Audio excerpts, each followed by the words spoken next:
In September of 2011, inside a dusty old storage room behind the Greene County Post Office in Tennessee, a clerk tasked with sorting lost mail accidentally discovered a small object wedged between two rotting wooden shelves. It was a yellowed postcard. The edges slightly curled from moisture, but the front image remained distinct. A blue wooden cabin nestled among pine trees, under the faded light of dusk. On the back were a few scribbled lines, written in pink marker. "I really like this place. Mom and Dad, please come pick me up next Monday. Don't forget the storybooks I left at home." There was no sender's name, but the recipient's address was printed clearly. Mr. and Mrs. Bell, 1127 Hollow Pine Road, Clover Hill, an address that had once been marked in red ink in the missing persons case files from 1996. The postcard bore the postmark of July 20th, 1996, just 2 days after 8-year-old Ellie Bell vanished during a summer camp trip with Pinebrook Camp. The card had never reached its intended recipients. It had remained in the mail system, untouched, for 15 years, and was only discovered a few weeks after Pinebrook Camp was officially demolished to make way for a new resort in Clover Hill. The Bell couple had lived quietly for more than a decade. They had never cleared out Ellie's room. Each year, on their daughter's birthday, they placed a small red chair by the door, beside the pot of daffodils she once planted. The delayed letter, with handwriting unmistakable, tore through the still surface of the town like a sudden rupture. Because if Ellie had truly written it on July 20th, 1996, that would mean 2 days after she was believed to have vanished in the forest, Ellie was still alive, and perhaps still waiting to be brought home. Before we begin, please subscribe to the channel to follow the trail of forgotten disappearances, because some names were never called again. Ellie Ray Bell was born on March 3, 1988, in Clover Hill, a small town of only 2,200 residents near the Appalachian Range in eastern Tennessee.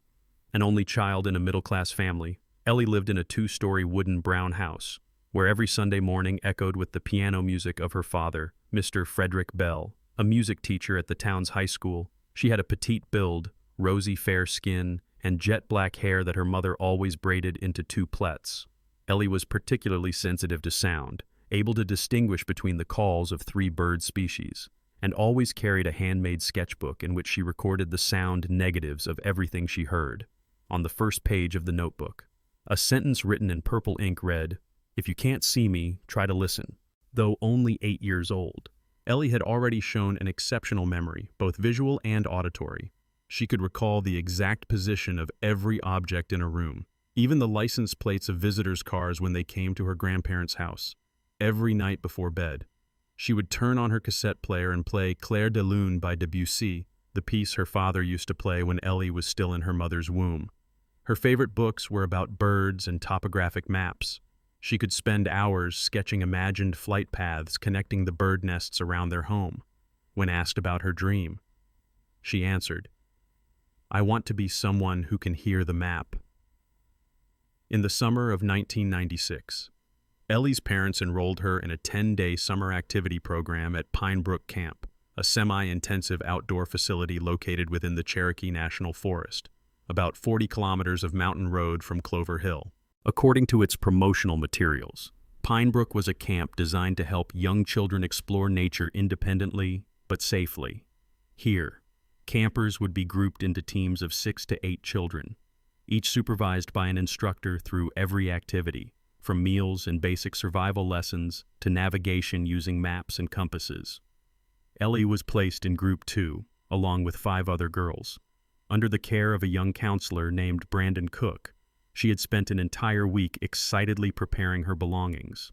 In the canvas bag she carried, besides her notebook and magnifying glass, was a children's book with a torn spine, The Girl Who Saw Too Much, which she had read 5 times.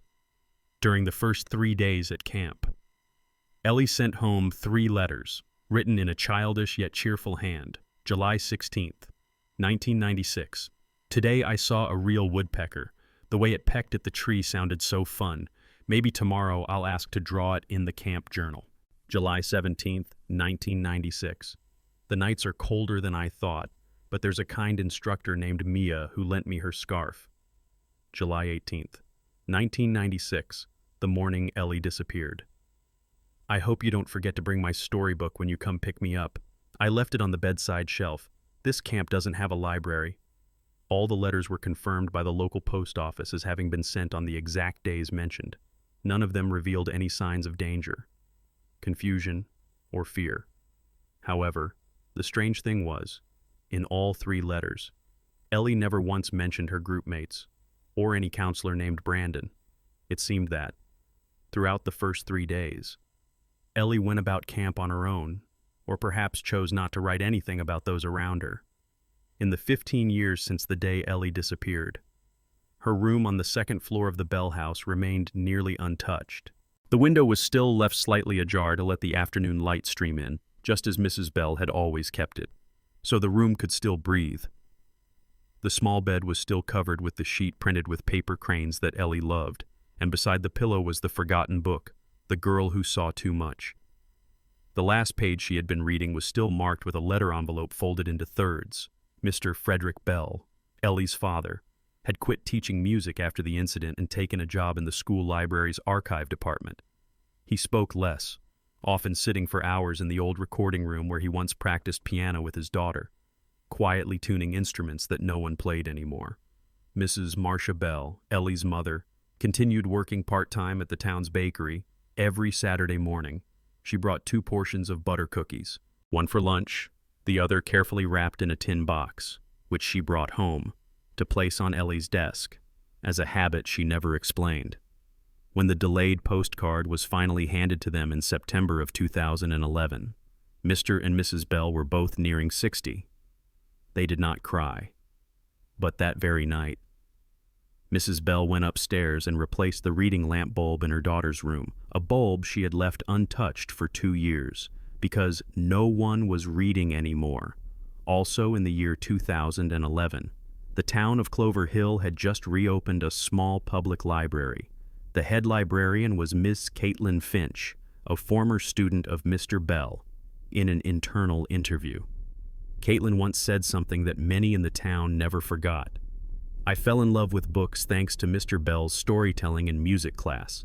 He didn't just teach music, he could narrate the emotions of every note. Every note he played felt like he was calling out his daughter's name. No one in town truly believed Ellie would return after all those years. But most agreed on one thing. The Bell family did not live as if they were waiting. They lived as if they had never been apart from their daughter. Since the disappearance, they had declined all invitations to appear on television, refused interviews with the press. They did not want Ellie to become a famous victim, nor did they want her case to turn into one of those seasonal tragedies retold for effect.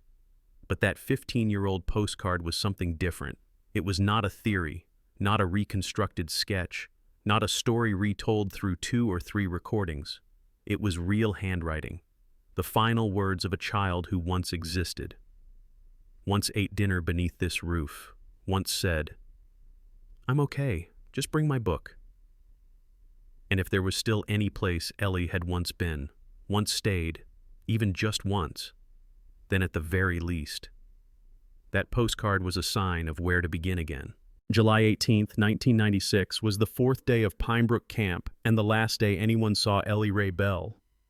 The official camp schedule for that day included 7 o'clock in the morning, breakfast, 8 to 11 in the morning, group navigation exercise in the forest with paper maps and instructor supervision, 11 in the morning to 1 in the afternoon, lunch break at a designated clearing in the forest, 1:15 in the afternoon, return to camp, 3 o'clock in the afternoon, skills review. Ellie was in Group 2, consisting of 6 girls aged 8 to 10, under the supervision of Counselor Brandon Cook, a third-year ecology student who had started his summer job at Pinebrook in June, at 8:12 in the morning, according to the handwritten camping log by the camp director. Group 2 departed the campsite heading southeast, entering the forest trail known as Ashline Route, one of the shorter paths but with many turns. Brandon carried a walkie-talkie, water, and a list of the children's names, at 10:47, according to later statements from the other girls in the group. The team gathered at a clearing with a small stream and stopped for lunch. Each girl received a sandwich and a granola bar, with about 30 minutes allotted for rest. At 11:25, Brandon began calling names for a head count before returning. Ellie did not respond. When he asked the other girls, there were two different accounts. Alina Monroe, 9 years old. I saw Ellie walk toward the fern bushes past the clearing, saying she wanted to listen to the stream more closely. Zoe Tran, 10 years old. Ellie was sitting by the tree near me until lunch was over. I remember because she was pressing the chime on her mini watch. It made a little ding. Then I stopped paying attention. Brandon immediately searched within a 100-meter radius but found no trace. He used the walkie-talkie to report back to the main camp at 11:41. One child missing. Group 2. Name Ellie Bell.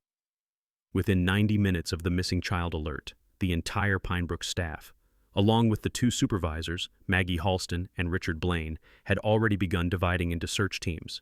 The camp called the local police at 1:16 in the afternoon, and the first police unit arrived at 2 o'clock that same day, from 2 in the afternoon until 7 that evening. A total of 34 people participated in the search, including local residents. They used tracking dogs, loudspeakers to call her name, and even played Claire de Lune on a cassette player, Ellie's favorite piece, in an attempt to draw her out. However, none of Ellie's belongings were found. No bag, no jacket, no scarf, no sketch paper. The police search team's log recorded several notable details. A volunteer named Jordan Levy discovered a long skid mark on the layer of decaying leaves about 70 meters from the lunch clearing, but there were no footprints following it. Hypothesis: the child may have fallen and then gotten up on her own, or was lifted off the ground by someone. In the county sheriff's notes, there was a handwritten sentence that had been crossed out. Brandon said he had seen Ellie get lost for 5 minutes on July 16th, but did not report it in the official record. This raises the possibility that the disappearance was not the first time Ellie had wandered from the group without being reported. The camp's security cameras, installed at the main gate in Central Activity Area, recorded nothing related to Ellie on the morning of July 18th. However, at 1:52 in the afternoon, the cameras captured footage of Brandon Cook running back to camp alone, drenched in sweat, with a long scratch on his left leg, something never clearly noted in the original report. Brandon stated that he had tripped on a rock while running to call for help, but in the camera footage, the scratch on his leg appeared more like a long scrape, and there was no sign of bleeding. The injury was treated at the camp's medical station, but no documentation of it was included in the medical records. The case was officially reported in the media on July 20th. 1996. Ellie's photo appeared in local news bulletins and was featured in the Missing Children section across the state of Tennessee. On July 25th, the search was suspended. On August 2nd, police announced, "There is currently no evidence to indicate whether Ellie Bell is alive or deceased."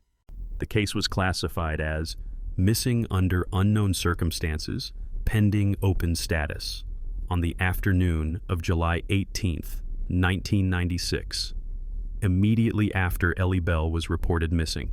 The internal search effort by Pinebrook Camp was fully transferred to the Greene County Rescue Team in coordination with local police, forest rangers, and volunteer support units. Initially, the search radius was limited to 1.5 kilometers from Group 2's lunch rest area, but within 48 hours, the zone expanded to 5 kilometers, including the edge of Larkwater Stream, the low hills to the west, and an abandoned house formerly used as a rest station for camp staff. Police divided the search effort into 3 main directions. Team 1 scanned the marked trail paths. Team 2 followed the scent with tracking dogs. Using Ellie's shirt left at the camp, Team 3 focused on the campsite, interviewing witnesses, reviewing schedules, and examining internal documents. During the sweep, one detail caused considerable concern. The topographic maps distributed to each group were inconsistent in their markings. Specifically, on the map used by Group 2 on the morning of July 18th, the northern rest house, labeled Shelter B, was not marked. Yet, according to the 1995 operation records, Shelter B was still being used as a storage shed. This raised the possibility that, if Ellie had followed the map and headed toward Shelter B thinking it was a regrouping point, she might have taken a wrong turn and entered an area that no one checked right away. On the second day of the operation, A small cat-shaped mini watch was found in a bush beside the dirt road leading to Shelter B. It was an item Ellie always wore, a birthday gift from her father the year before. The watch was still functional, but the strap had been broken. The glass face had minor scratches. There was no blood, no footprints nearby. But the time displayed on the watch had stopped at 1:17, just 2 minutes after the moment Brandon reported her missing. On that same day, the rescue team happened upon a red handkerchief about 15 meters from where the watch had been found. Tucked neatly beneath a pine tree, embroidered on the cloth was a yellow letter L. At first, no one paid it much attention, but Mrs. Bell later confirmed it was from a set of handkerchiefs she had hand-stitched, each one bearing a letter from her daughter's name. However, there was a discrepancy in how the handkerchief was discovered. The first team found nothing.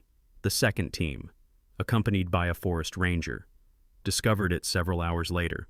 Police later raised the suspicion that someone may have intentionally returned the piece of evidence to an area that had already been searched. But there was insufficient evidence to pursue this line of investigation. The investigation team revisited the testimony of Counselor Brandon Cook, who had directly supervised Ellie's group. In the official report, Brandon stated that Ellie was a bit tired during the lunch break, and when he returned after 5 minutes of fetching water, she was no longer in her spot.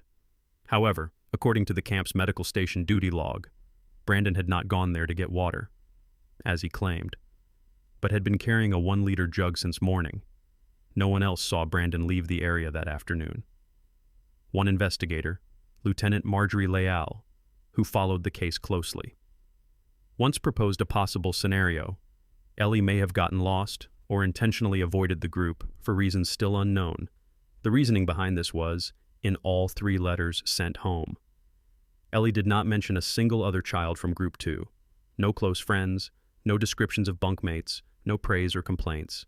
An unusually empty emotional record for an 8-year-old child at summer camp. However, there was also testimony from a volunteer named Nora Huxley, who had worked at Pine Brook Camp for just that one summer. Nora stated, "I once saw Ellie sitting alone behind the dining hall, holding her sketchbook.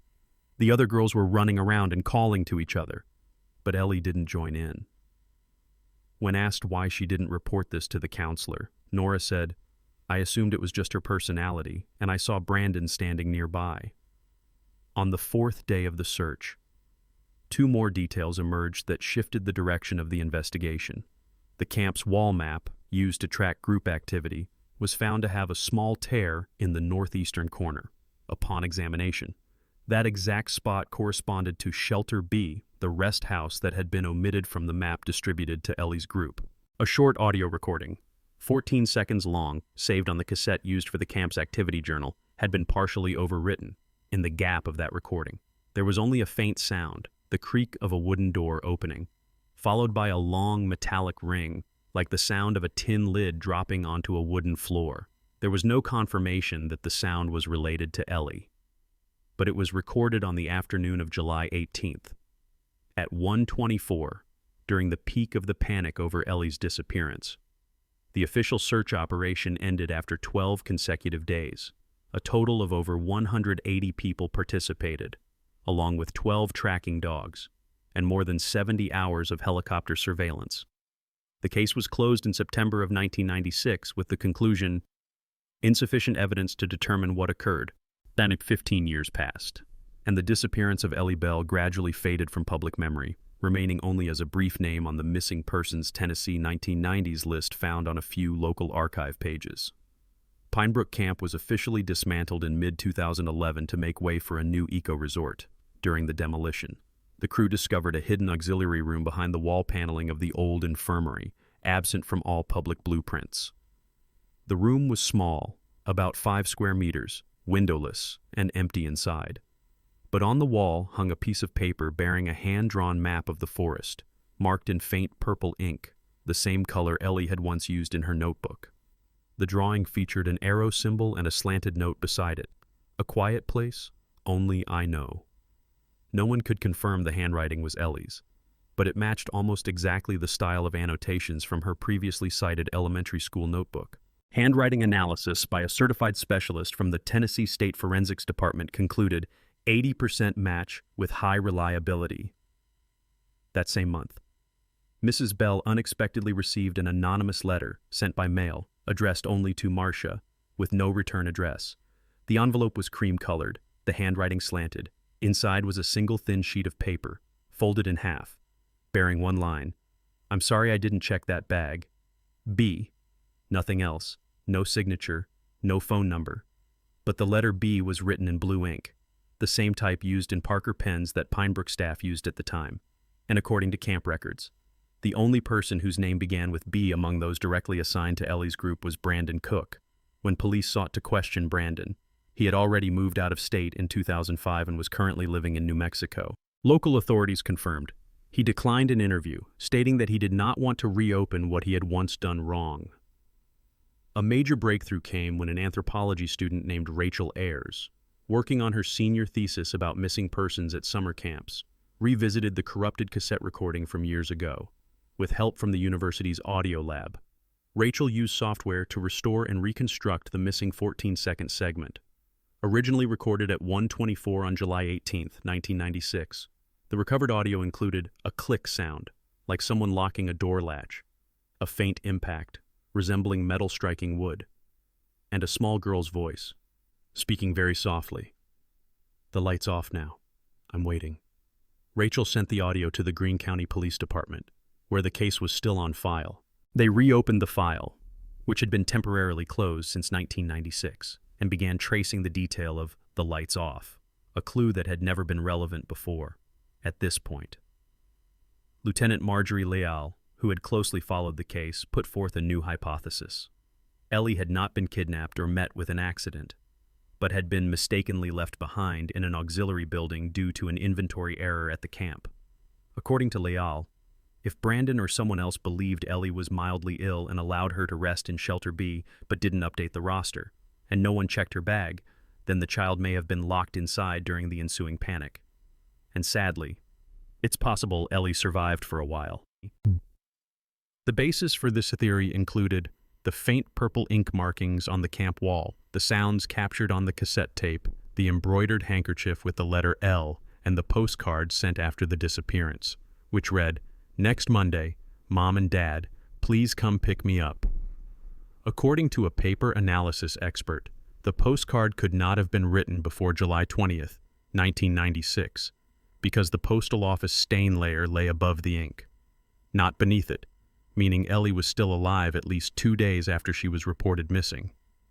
One final discovery was made: a Pinebrook camp medical file, previously believed to have been destroyed in a storage fire in 2003, was found in an old drawer belonging to Director Halston when she was moving out for retirement, in the list of children relocated for mild symptoms on July 18th. One blurred pencil entry read, "E.B." No one signed beside it. No one could confirm who had written it. But E.B. was the only entry in that list with no accompanying medical report. The truth, by that point, still could not be fully proven. No one could say for certain how long Ellie Bell had lived after her disappearance. No one could definitively confirm whether she had ever been placed in Shelter B. But every piece of the puzzle, from the map missing a symbol, the misplaced handkerchief, the anonymous letter, the audio recording, to the faint purple handwriting on the wall, all pointed in a single direction. Ellie did not vanish. Ellie was forgotten. In February of 2012, nearly 7 months after the postcard was discovered, the Greene County Police Department, in coordination with the Department of the Interior, conducted a partial excavation of the old Pinebrook campgrounds, specifically at the location once designated as Shelter B, which had since been leveled in preparation for a man-made lake. During the inspection of the soil beneath the old foundation, the survey team uncovered several objects that did not belong to the original structure: a school uniform button with a scorched strap, a small slip of paper, nearly rotted away, retaining only a few blurred traces of purple ink, and a small piece of wood with the letter E carved into it using a pointed tip. The tool unknown. All items were sent for forensic analysis. The DNA sample from the fabric scrap and the trace skin cells on the button were a complete match with the DNA of Ellie Bell. After receiving the results from the police, The Bell family did not hold a public memorial. They held a small gathering in the backyard, where Ellie had once planted daffodils in first grade. Mr. Bell placed his old piano on a stone bench and played Claire de Lune on a cassette tape, the same 1995 recording he and Ellie used to listen to together. Mrs. Bell placed Ellie's sketchbook inside a small wooden box, next to the letter her daughter had once written, "If you can't see me, try to listen." Neither of them gave a speech. Only Caitlin, who had once been Mr. Bell's student, read a short line on their behalf. Some disappearances do not happen because of abduction, but because of being forgotten between flawed rosters, wrongly locked doors, and group leaders who did not check again. Ellie didn't go anywhere. She stayed, but no one came. The media did not cover the story extensively. The Bell family declined all interviews, but one local newspaper, the Clover Sentinel, published a short article. A small voice, buried beneath timber dust and 15 years of silence. Brandon Cook, who had once been Ellie's counselor, was not charged due to lack of evidence of intentional cover-up. However, after hearing the results of the DNA analysis, he sent a package to the Bell family, without a message. Inside the box was the 1996 camp logbook, the one he had kept after leaving the camp. On page 18, there was a faint entry, scratched out and overwritten in red ink. Need to recheck shelter B.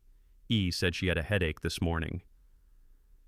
In the official conclusion of the case file, police wrote, victim Ellie Ray Bell, born March 3, 1988, was confirmed to have remained in an unsupervised area after being granted medical rest on July 18, 1996. No evidence suggests the victim attempted to leave the area or was taken away by another person. Cause of death cannot be determined. Managerial negligence and systemic error have been acknowledged, but fall outside the statute of limitations. The case was closed, but many people in the town, especially those who had lived near the Bell family, still believed that Ellie may have survived for several days, perhaps even a week, in that forgotten wooden room, because some of the items found showed no signs of complete decay, because the writing on the camp wall could not have appeared before the 20th, because the voice in the recording sounded as if she was waiting for someone to come.